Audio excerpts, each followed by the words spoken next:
ఎంతోమందికి ఒక విద్యా సంస్థలు పెట్టి ఎంతోమందికి విద్యాబుద్ధులు నేర్పించినటువంటి వ్యక్తిగా ఈ ప్రాంతం ప్రజలు ఆయన్ని గౌరవిస్తారు. నాకు అదే గౌరవం ఉంది.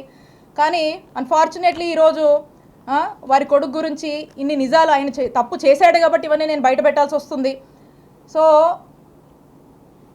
కృష్ణదేవరాయలు గారికి రాజకీయాలంటే ఈ రాజకీయాల వల్ల వాళ్ళకి లబ్ధి జరుగుతుంది కాబట్టి ఆయనకు రాజకీయాలు కావాలి.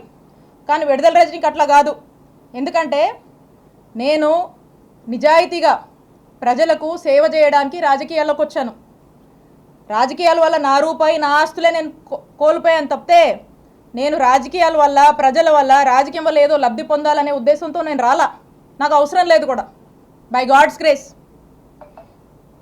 మీరు ఎలా అంటే ఒక ఉదాహరణ చెప్తాను. కృష్ణదేవరాయలు గారు మా ప్రభుత్వంలో విశాఖపట్నంలో కొన్ని ఎకరాలకు సంబంధించినటువంటి ఒక ల్యాండ్ డీటెయిల్స్ ఉన్నాయి. డీటెయిల్స్ కావాలంటే మీకు కూడా ఇస్తాను. కొన్ని ఎకరాలకు సంబంధించినటువంటి ల్యాండ్ ఉంటే ఆ ల్యాండ్ని అప్పుడు టీడీపీ గవర్నమెంట్లో వాళ్ళ చుట్టూ తిరుగుతూ వాళ్ళ అప్పట్లో మా ప్రభుత్వం అధికారంలోకి వచ్చాక విశాఖపట్నంలో కొన్ని ఎకరాలకు సంబంధించినటువంటి ల్యాండ్ కారు చౌక రేటుకి మా ముఖ్యమంత్రి గారు చుట్టూ తిరిగి కారు చౌకకి కొన్ని ఎకరాల ల్యాండ్ కొట్టేశారు. ఈరోజు కోట్ల విలువ ఉంటుంది ఆ ల్యాండ్. అలాగే ఒక చెరువుకు సంబంధించిన ల్యాండ్ మీద కూడా కన్నేసి అది కూడా తీసుకోవాలని తిరుగుతూ ఉన్నాడు. అది ఒక స్టేజ్లో ఉంది. బహుశా మరి చేశారేంటో నాకు తెలియదు, దాని మీద క్లారిటీ లేదు. ఇప్పుడు కూడా అది మా ప్రభుత్వంలో, మా జగనన్న ప్రభుత్వంలో అలా ఆ ల్యాండ్ని కొట్టేశారు. కోట్ల విలువైన ల్యాండ్ కారు చౌక్ కొట్టేశారు. ఇప్పుడు కూడా ఓ ల్యాండ్ ఎంచుకొని మళ్ళీ ఇప్పుడు కూడా కారు చౌక్కి కొన్ని కోట్ల విలువైనటువంటి కొన్ని ఎకరాల ల్యాండ్ని కొట్టేయడానికి మళ్ళీ కూడా ఈ ప్రభుత్వం చుట్టూ తిరుగుతూ ఉన్నారు. ఎందుకంటే ఒక ల్యాండ్ ఎంచుకోవడము, దాన్ని కారు చౌక్గా దాన్ని ప్రాసెస్ చేసుకోవడము, దాన్ని కొట్టేయడము, ఇది వీళ్ళు అంటే రాజకీయాల వల్ల వీళ్ళ ఆస్తులు పెంచుకోవడానికి వీళ్ళు చేసే పనిది. మాకలా కాదు. మీలాంటి ఉద్దేశాలు మాకు లేవు. రాజకీయాల వల్ల మేము బతకడానికి మేము రాలా. మా రూపాయి మేము పోగొట్టుకున్నాం. మాకు ఒప్పుకున్నంత వరకు చేసుకుంటాం, నిజాయితీగా చేసుకుంటాం. మా నాయకుడిని మేము నమ్మాము. మా నాయకుడి కోసం కష్టపడతాం. మీరు ఎన్ని ఇబ్బందులు పెట్టినా మేమేం పారిపోం.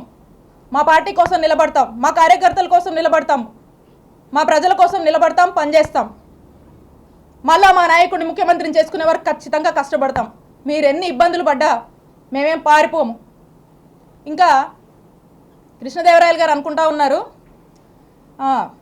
నాకు వైఎస్ఆర్ కాంగ్రెస్ పార్టీలో ఒకరిద్దరితో పరిచయాలు ఉన్నాయి, ముసుగులో ఒకరిద్దరితో పరిచయాలు ఉన్నాయి, ఆయన టచ్లో ఉన్నాడని ఆయన భావించి ఆ ఒకరిద్దరు రేపు వైఎస్ఆర్ కాంగ్రెస్ పార్టీ గవర్నమెంట్ వచ్చినా కృష్ణదేవరాయలని కాపాడుతారు అనే భ్రమంలో ఆయన ఉన్నాడు. ఆ ఇద్దరు, ఆ ఒక్కరు, నువ్వు ముసుగులో ఉన్న ఏ ఒక్కరు కూడా నిన్ను కాపాడలేరు అని నేను క్లియర్గా చెప్తున్నా. నిన్ను కాపాడలేరు, అది నీ భ్రమే. కాబట్టి ఇప్పటికైనా మీరు చేస్తున్న పాపాలన్నీ అందరికీ తెలుసు. ఈరోజు ప్రజలు కూడా చూస్తున్నారు, అందరూ గమనిస్తున్నారు. ఇవన్నీ విత్ ఎవిడెన్సే నేను మాట్లాడా. మీరు మళ్ళీ ఇంకో కట్టుకథ పెట్టుకొని ఇంకొంచెం బ్యాచ్ని మళ్ళీ పెట్టి మళ్ళీ కొంతమంది ఆర్టిస్టులను దింపి అదిగో ఇదిగో అని మాట్లాడించవచ్చు. కాదు, నేను చెప్తా ఉన్నా. పోసాని గారు అప్పుడెప్పుడో మాట్లాడారని చెప్పి తర్వాత ఇన్ని సంవత్సరాలకు తెచ్చి చుట్టూ తిప్పారు కదా, ఇబ్బందులు పెడుతున్నారు కదా. అదే రాజ్యాంగం మాకు కూడా వర్తిస్తుంది కదా. ఇష్టం వచ్చినట్టుగా వచ్చి కూర్చొని ఇష్టానికి మాట్లాడిపోతే మాట్లాడినోడు ఎవరిని కూడా వదిలిపెట్టనని చెప్పి తెలియజేస్తున్నాను.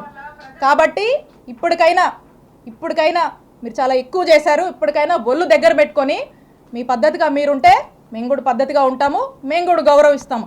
అంతేగాని మీ ఇష్టానికి మీరు చేస్తానంటే కుదరదు.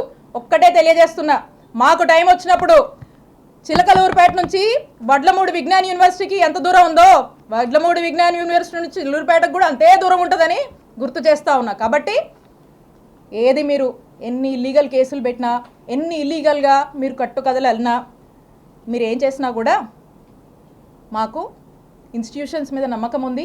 మేము లీగల్గా ఫేస్ చేస్తాము. ప్రజలు అన్నీ గమనిస్తున్నారు.